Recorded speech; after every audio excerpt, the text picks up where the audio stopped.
Hello everyone.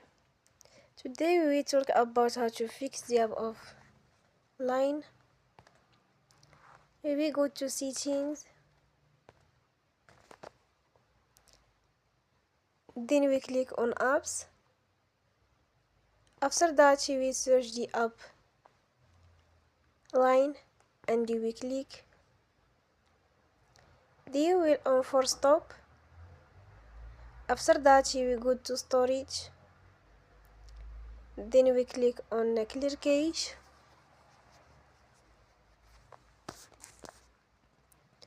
In the end,